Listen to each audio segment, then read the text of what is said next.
Very much. আমি পরিচালক হিসেবে বলছি না, আমি অ্যাজ এ প্লেয়ার হিসেবে বলছি। আমি আপনারা কি পছন্দ করেছেন ওনার কোশ্চেনটা এভাবে বলা? কোশ্চেনটা আপনি এমনভাবে বলছেন আপনি ভিউয়ার্স বাড়ানোর জন্য, ঠিক আছে? হ্যাঁ, থ্যাংক ইউ ভেরি মাচ। হ্যাঁ, থ্যাংক ইউ ভেরি মাচ। চলো,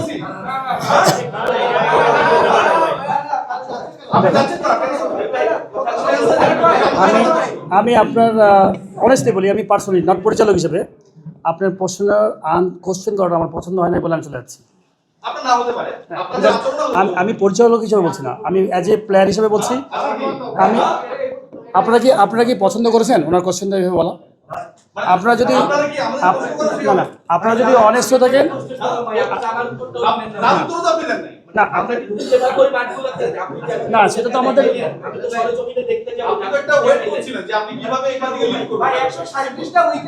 আচ্ছা দেখেন, আমার মনে হয় আপনারা একজন দুজন মানুষটা আমার মনে হয় পরিবেশটা নষ্ট করে দিলেন। আমরা সুন্দরভাবে কথা বলছিলাম। Thank you very much. Thank you ভাইয়া, সরি এক্সট্রিমলি আমি সবাইকে অনেক অনেক ধন্যবাদ ভাইয়া। আমি মনে হয় বোঝাতে পেরেছি।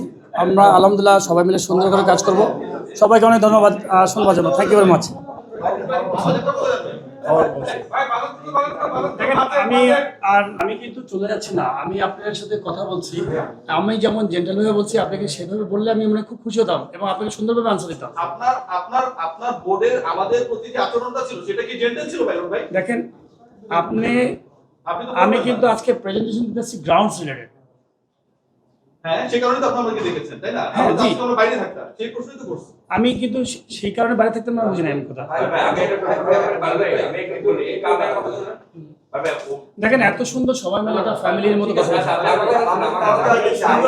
আমি মনে করি ডিভাইড করতে চাইলে ডিভাইড হবে না ভাইয়া। যে আমি ডিভাইড করছি না, ডিভাইড আপনি তো করব না, আমার দরকার নেই। আপনি নিয়ে আসছেন, আপনি নিয়ে ভাই আপনারা কি ছিল ভাই স্যার?